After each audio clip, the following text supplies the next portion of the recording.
What is up? What is up? What is up? What is up? How y'all doing? It's Bob LaGrassa from OddsJam and the Sports Nuts. Last minute betting. We are here. Ready to make it happen. By the way, don't forget I got the BetMGM and Fanatics links in the description of this video below. Please join me for some great books. Lots of fun. All right. Well, back after a little brief hiatus. Didn't make it yesterday. We're at the hockey game. Watching the Blues get their asses kicked last night. What can I say? But I made it on here this evening. Mike will be here in a little bit. Eagles Chiefs, folks. What do you think? Who's winning the Super Bowl? Who is winning the Super Bowl, folks? Got any ideas? I do. I know. Everybody thinks the refs are in the Chiefs' pockets and blah, blah, blah, blah, blah. Sorry. I don't buy that. I mean, there was a statistic I saw today where Josh Allen had more roughing the passer calls. Well, Tristan, where are you at? Still battling the flu. Come on, bro. I mean, the Eagles would be tough. Saquon Barkley gives them an edge. No two ways about it. But, I mean, you still got to beat Andy Reid. And the Chiefs, Patrick Mahomes, he's the man. That's all I can tell you. Yeah, I saw today where the Bills had gotten more personal foul yardage, and it was all kinds of stats. All favoring the Bills actually have had. Josh Allen has had more roughing the quarterback calls go his way. Yeah. Sure, Tristan. Right. Whatever. Here's the thing, folks. If you didn't have all this replay, and all the camera angles and stuff, hold on here a second. When I was young, watching the game, we didn't have all these angles. You wouldn't have been able to find out whether, there was a fumble or not. Come on. Hey, you want to talk about referees impacting a game? We were at a hockey game last night when it was 1-0 Vancouver and the Blues scored a goal and they called goaltender interference, and we watched it on the replay over and over and over and over. There was no goaltender interference. And then you were talking about a stupid rule in hockey. If you lose a challenge, you got to kill a penalty. About the dumbest rule you've ever seen. So, some of this stuff has to do with the rules. Okay? And, the referees are just trying to interpret the rules the way they're supposed to be interpreted. Okay? Stuff happens. There is no one sport more. Hockey referees got to be the worst around. You can say whatever you want to. You can say whatever you want to about the NFL. Hockey's worse. And yeah, Blues are sucking right now really bad. But we had a great time, and my grandson got a puck. So, hey, what more can you... What the puck, right? Colton Parayko gave him a puck. That was pretty cool. Pretty darn cool. NHL tonight, NBA tonight. 4 games in the NBA. NHL schedule. Well, we got 2, 4, 6, 8 games tonight. So let's just go. Let's get into some positive EV. And let's look and see what's out here right now. Let's go to the EV page. And let's go live. See if we got anything happening yet from a live perspective. Okay, only one league. So let's select them all, Bob. Make sure I got Sportsbooks all picked out. And main and alternate markets, 25 market width. Nothing yet live. Nothing live yet. But we've got a few plays here. And we're going to try to go to that 49 to 50%. Let's take Eastern Michigan plus 8.5.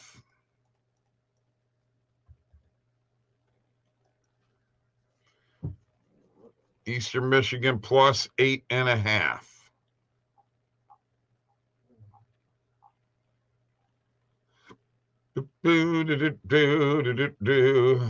Oh, no, I don't like that one. Under 152 between UCF and Kansas. I'll take that one. We'll hit that one for a pick. I like to get down to the nitty-gritty right away. Let's take under 117.5 first half total points between Milwaukee and Portland.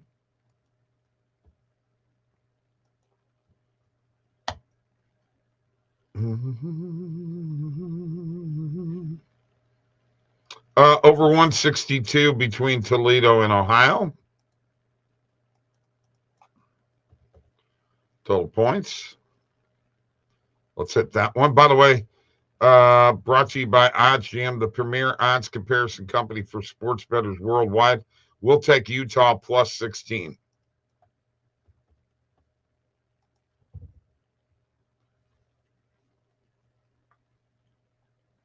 Lots of plays out here today. Under 1.5 first period total goals. So one goal to be scored in the first period between the Blackhawks and Tampa Bay. We'll take that for a morning coffee pick. I know, I'm just kidding. It's not really a morning coffee pick. Baylor and BYU in basketball. Baylor plus 3.5. I'll take that.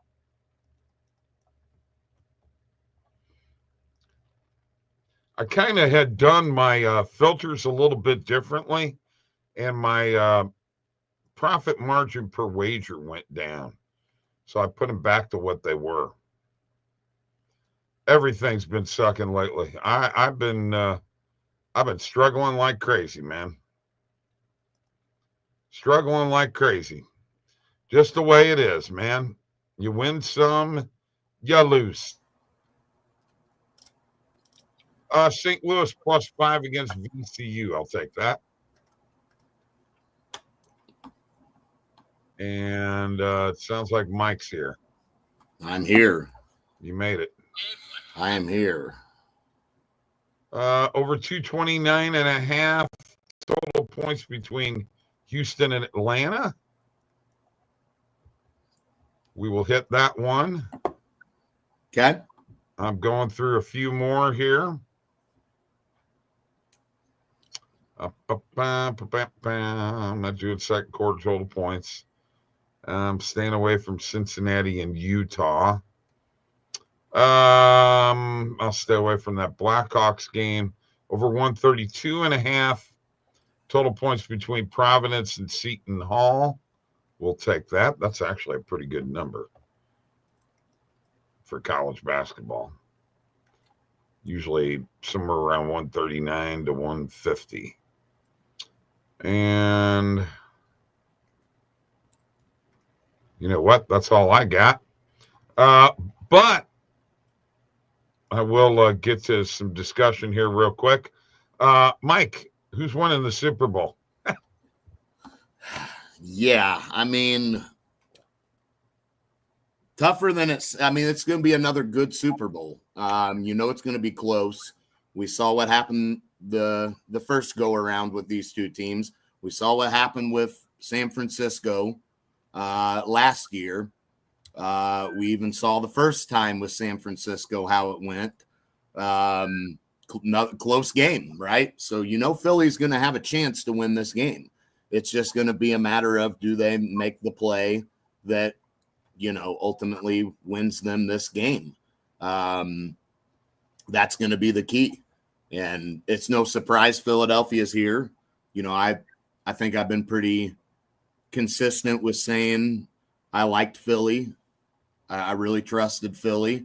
Obviously, we all thought Detroit was legit, but I thought Philly would have an opportunity to knock them off had they been given the chance. And we saw what they did to the Commanders, who were, the team that dethroned the Lions. Just dominant fashion. The Eagles are they're a really good team. They got a ton of talent. And then adding Barkley, I just put them over the top, they're just a totally different team. And, Jalen Hurts has played pretty good. I don't think I don't think we can sit here and say Jalen Hurts is not a good quarterback. He gets the damn job done. He's in his second Super Bowl now, guys. What more, no, he hasn't won one, but Burrow didn't win one. He went to one. Jalen Hurts is in his second. Josh Allen hasn't even been to one. Lamar hasn't even been to one. How is Jalen Hurts not a quarterback that you can win with? Is he, I would take the argument that, well, he's not better than the guys you named. Well, maybe not quite, but he can't be that far off because he's in his second Super Bowl. I don't know. Ultimately, I think the Chiefs win this game. I think they get the three-peat.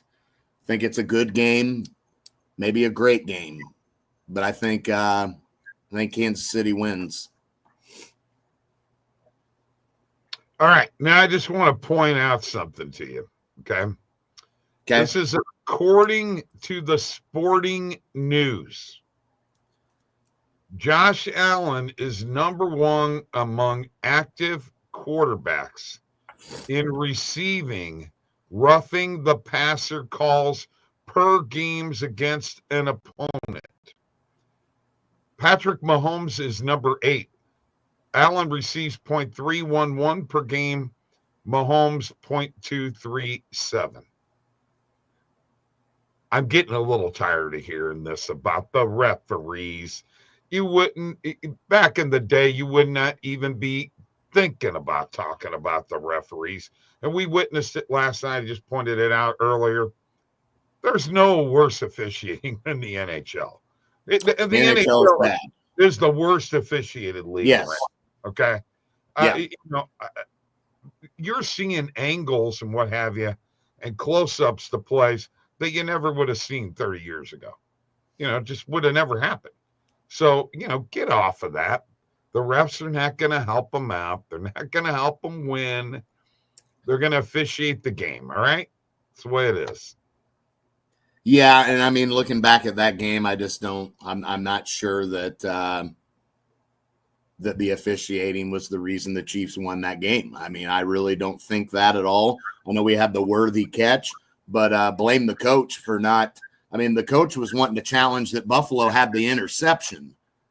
That wasn't an interception. If it's and we forget there was a holding penalty on the Bills on that play. Even if they ruled it incomplete, the Chiefs are getting a fresh set of downs anyway, right? And driving and probably score anyway. And I don't know. I don't know that was the difference, in the game. And if I'm not mistaken, Buffalo scored a late touchdown in that second half to make it 21-16. They went for 2 and missed it. If they call that an incompletion for Worthy and the Chiefs get their fresh set of downs like they were going to get, and they go drive down the field and chew up more clock, the Bills may be down 21-10 at halftime with the way the momentum swung there.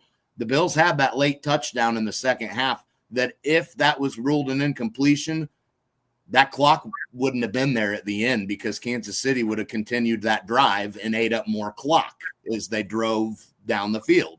So you may not even have had that chance. You may have been going into halftime down 21-10 because, I mean, the Chiefs are going to put it in the end zone in that drive. There's no doubt. They were rolling early. They looked unstoppable early. There was nothing that told me the Bills were going to stop them on that drive. Nothing. So I agree. I don't think the officiating had anything to do with that game at all. And I'm going to remind you all, when the Chiefs played the Patriots in the AFC Championship game, you know who got a phantom roughing the passer penalty in his favor? And it was against the Chiefs. It was on Chris Jones. And he didn't even touch Tom Brady at all. But they claimed he hit him in the face. And he didn't. You want to go look up that video? I mean, I'll show you. You talking about in the Super Bowl? We can't sit here. No, it wasn't in the Super Bowl. It was in the AFC title game that the Chiefs lost when Brady was still with New England. What year was that? Is that the year they beat Atlanta? 19? No, it wouldn't have been the year they beat Atlanta. It would have been 2019. Might have been the year Philly won that beat New England that year. Would be my guess. Yeah, you were right. 2019, 37. Oh, yeah. Now I remember. Yes. Yeah, there was a penalty against the Chiefs in that game that was not, I mean, that was not it didn't touch him. Didn't touch him in the face. And they called a penalty. Ended up being a pretty big play in that game. Yeah, you're right. So, I mean, again, this has been happening. If you're that upset about the Chiefs, you got to be that upset about the Patriots because they had the same crap happening for them. Matter of fact, they had it still happening for them when Mahomes was with the Chiefs, is evidenced by that game. I only know what the stats show. The stats are that Josh Allen is number one in getting unnecessary roughness and roughing the passer calls. Number one. I'll argue that over and over and over. So, well, there's nothing to argue because the stats, the numbers back it. So, no, and I get it. You have moments like that where the Chiefs are on it, Patriots same way. It's frustrating, but you blame your teams for making silly mistakes, Patriots played the Rams that year. Oh, that was the year they played the Rams. Okay. Right. Yeah. Gotcha. Okay, so then they would have been, when did the Eagles win their Super Bowl? Would have been the year before. Or not. 2018. 18. It would have been the year before. Yeah. Yes, because New England, they beat New England. New England was back in the Super Bowl after losing to Philly and beat the Rams in a snooze fest. Right. That was a yeah. The Nick Foles game. Right? Yes. The Nick Foles when game. the Eagles won, yeah. Oh, yeah. Yeah, I remember that. That was Doug Peterson. Well, that was a good game. The snooze fest was the one with the Patriots and Rams when Goff was quarterback. We got a lot of coaching changes in the NFL, and there's one that I really didn't know anything about this dude. Okay. And that is the guy who took the Jaguars job, Liam Cohen. Well, good luck. You know what? He just resurrected Baker Mayfield. He was the offensive coordinator for the Bucs. Of course, Baker Mayfield had Mike Evans. Yeah. But still, Baker Mayfield had the best year of his entire career, man. And that's the guy who is going to be coaching the Jaguars. Yeah, then that's fine. But I'm not sure that's not, I don't know. I'm not sure he's going to do much. You got to be honest. Oh, they're going to score some points. They're going to score some points. And, you know, he's got Depends on Trevor Lawrence. Depends what you really have with Trevor Lawrence. Now, the Dallas Cowboys, on the other hand, hired a guy that Jerry Jones even admitted he's taking a big risk. Yeah. A guy who's that tells you all you need to know right there. Even he's having doubts if he's made the right move out the gate. Brian Schottenheimer. I mean, I don't really good coordinator. Yeah. Believe he was he with the Jets with Rex Ryan when Sanchez was there? Was he their offensive coordinator then? Yeah. I mean, you know, he's committed to the run. Brian Schotten, any of the Schottenheimers I mean, Marty was same way. They're committed to the run. I mean, that's why those Jets teams got to AFC championship games twice with Mark Sanchez as a quarterback. Yeah. I mean, he can coach an offense. I don't know what he does for a team though. I don't know. We'll see. Now, the Detroit Lions. Nobody else has fared well there. So the Detroit Lions, on the other hand, you do realize that they lost both their offensive coordinator and defensive coordinator. Yeah. So that's going to set them back a little bit because this isn't a case.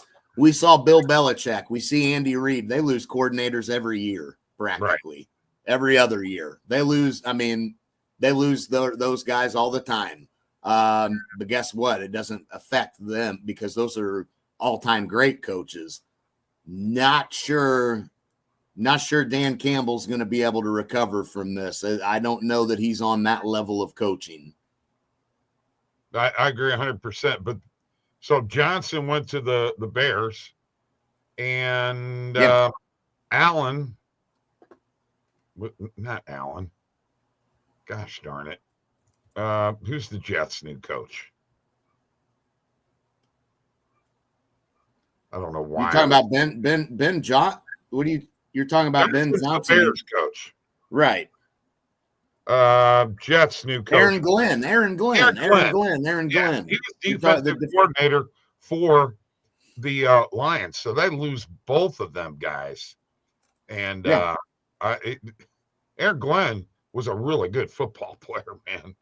I mean, he was a really good football player. I think he is going to get the best out of that Jets team. I think he might have a little bit of a resurrection from the Jets next year. And definitely getting some talent on defense. You know, I mean, they do have some talent there.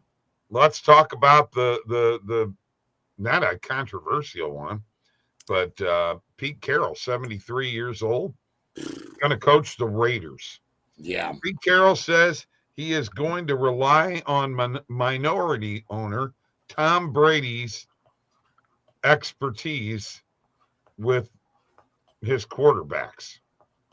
So that means Tom Brady's going to have input. So my question is, if he's minority owner and he's going to have input into the Raiders, should he be broadcasting Fox football games?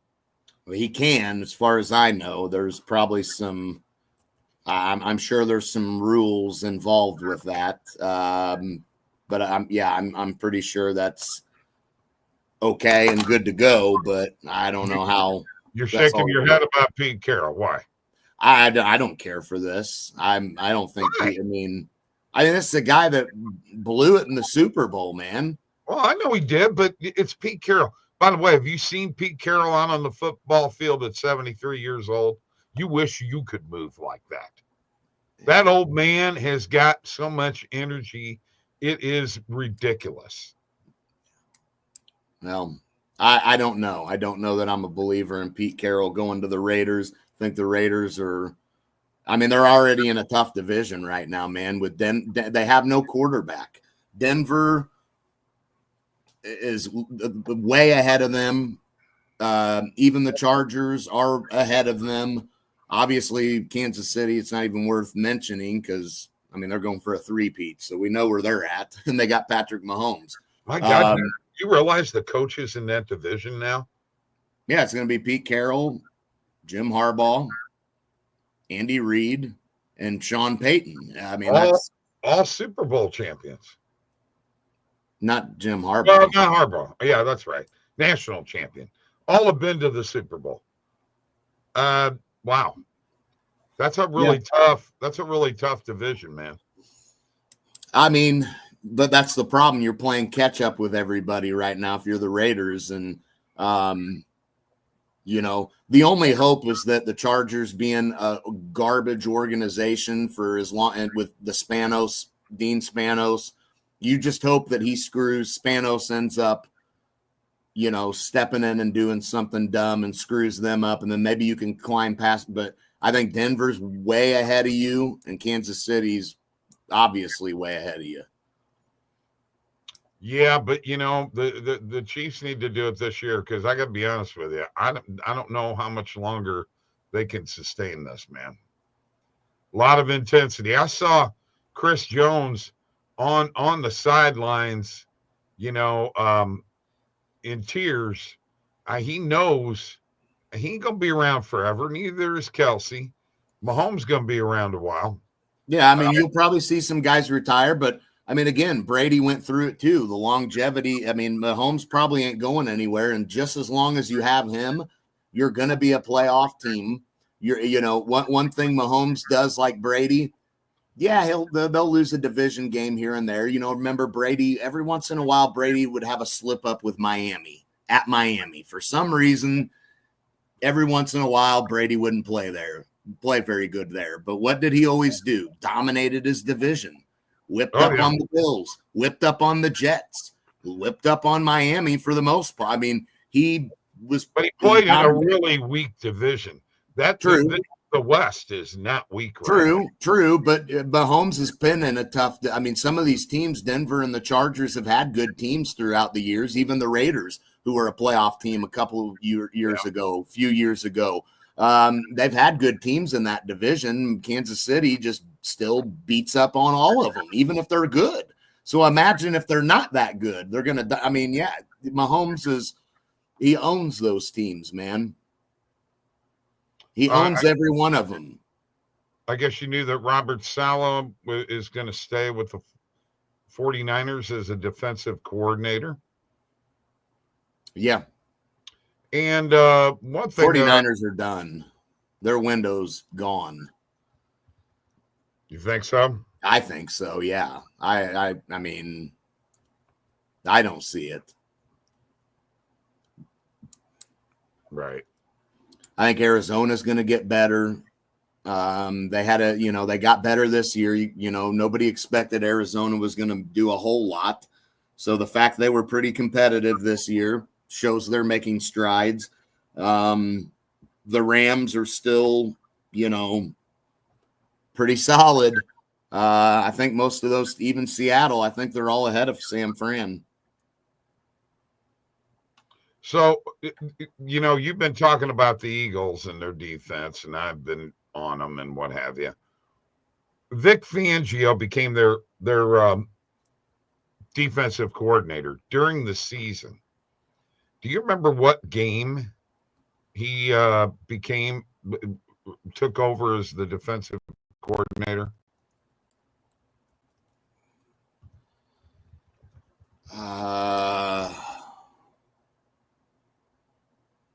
No.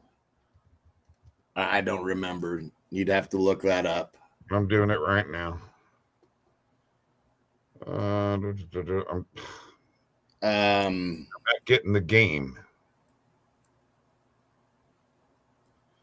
I mean, you know, the one thing, you know, Fangio is a very good defensive coordinator.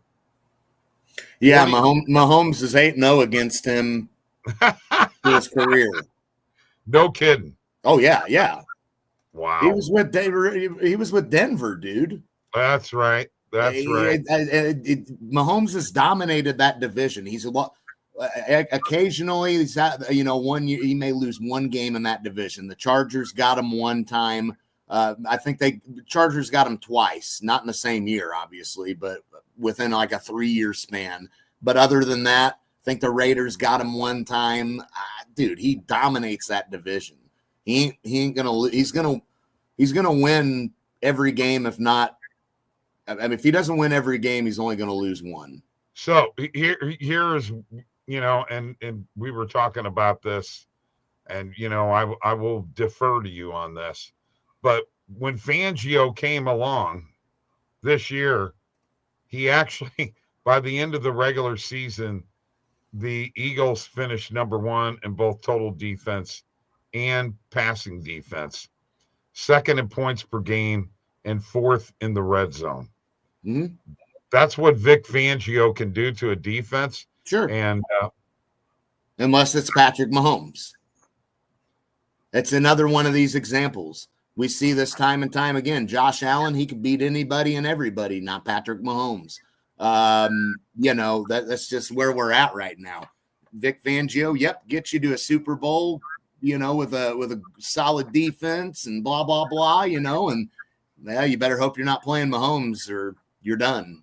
Because he's gonna get the job done. Yeah. Yeah. College basketball. I mean, even with Joe Burrow, we talked about Joe Burrow kind of had Mahomes' number. Not recent. Mahomes is getting the last laugh on him here lately. Like to go through the college basketball rankings here real quick, Mike. Mm-hmm. Top 10, Auburn, Duke, Iowa State, Alabama, Florida, Houston, Michigan State, Tennessee, Marquette, and Purdue. Followed by Kansas, Kentucky, Texas A&M, Mississippi State, St. John's, Oregon, Wisconsin, Illinois, Memphis, and Missouri. And then finally, Louisville, Texas Tech, Ole Miss, Vanderbilt, and UConn. Mike, the SEC has 10 of the top 25 teams in the nation. Now, obviously, they can't last the whole season because they're going to play each other and beat up on each other. Yeah. There are a lot of people out there that think the SEC is getting 11 teams in, and now that I look at this, I think there's a darn good chance, because most of the losses, they're all playing each other here in this down the stretch here. If you look, look at Alabama, who's obviously in the top 5, so we know they're not going nowhere. But you look at their remaining schedule, and they've got ranked teams every week. It seems like right. That's how it is for most of these teams. It's pretty good conference right now. I don't know how much I trust some of these teams to go on any kind of run in the tournament, but they're definitely going to be pretty battle tested playing in that SEC. In the SEC standings, Auburn is 6-0, Bama 6-1, followed by Florida and Missouri at 5-2. So this is going to be. Well, Vanderbilt climbed in, right? Right. Yeah, they're in the top. Georgia drops out. Vanderbilt climbs in. Right. That's just kind of how it's gone. One team drops out, another team's right there to jump in. Yeah. Because Georgia was in the mix, but what happened to Georgia, Bob? Well, they lost to Florida, they lost to Auburn, Tennessee. Right. Arkansas was a tough one, but I think Georgia's going to make the tournament. I think they'll be They probably will. Being a Missouri fan, they're scheduled down the stretch. Mississippi State, at Mississippi State, at Tennessee, Texas A&M at home, Oklahoma at home, and at Georgia. Georgia's going to have to get a couple of wins, and Georgia can't just get bailed out with they played a ranked team again in the SEC. We feel you got to get some good quality wins. If they just lose every one, Arkansas was a tough one for them to lose. I understand Tennessee, Florida, Auburn, but you should have beat Arkansas. And you're gonna have to make up for it with a couple of wins down the stretch. And it starts tonight for them against South Carolina. Yeah, you're at home. Well, you better. You better. I'm not sure they will. And I mean, I'm not sure then. If they lose to South Carolina at home, that's not good. In the NBA, Oklahoma City has taken over the number one record in the NBA at 37-8, followed by Cleveland at 37-9. So those are your top two records in the NBA. Houston, such a surprising team for me. That's your top three: Oklahoma City, Houston, and Memphis in the West, Cleveland, Boston, and New York in the East. Does the champion come from those six teams? In the East? In the East and the West. Top those six teams: Oklahoma City, Houston, Memphis, top three in the West, Cleveland, Boston, and New York in the East. Yeah, I mean, well, we got moves that can be made, so maybe that spices some things up. I mean, you certainly are looking at two teams in Minnesota and Dallas who are sitting kind of on the outside that we know were just in the Western Conference Finals last year against each other. So you don't want to count both of those teams fully out and think that, man, if they get in, you know they can be a problem if healthy. I mean, Dallas has been without Luka, so you can't really judge them and say, well, no, they're not really that good of a team. Klay Thompson's been playing better for them. Some other guys are playing good with a healthy Luka. I don't think I'm willing to count the Mavericks out. Okay. No, I can't count them out with an opportunity to make some noise. For me in the East, it's really three teams that I think have a chance. It's either Cleveland, Boston, or the Knicks. Not sure I buy into Cleveland fully. I still think I lean towards Boston. I would say don't sleep on the Knicks though, Bob. I'm really starting to look at that trade that they made and adding Karl Anthony Towns, and it's looking like a pretty damn good move by the Knicks, and getting rid of Julius Randle, who has had his moments with Minnesota, but I think Cat's been a better fit than I expected for the Knicks. Yeah, definitely. Cleveland's 22-3 at home, Mike. Oklahoma City's 20-3 at home. Mm-hmm. So, they're dominant at home. It's going to be in the regular season. Again, best of 7. A team like Dallas ain't afraid to go on the road, dude. And with Luka and Kyrie, and now you got Klay starting to heat up. You got them big boys and Lively down low. I don't know, man. I think Dallas could still be a little dangerous. Gafford, that was the other guy I was thinking of. PJ Washington, we saw what he was able to do in the playoffs last year. Yeah, true. You know what? I don't have anything else, do you? No, I got nothing. Let's go home. Sounds good. Y'all take care. Have a great week. Great night. Whatever. See you later. Peace.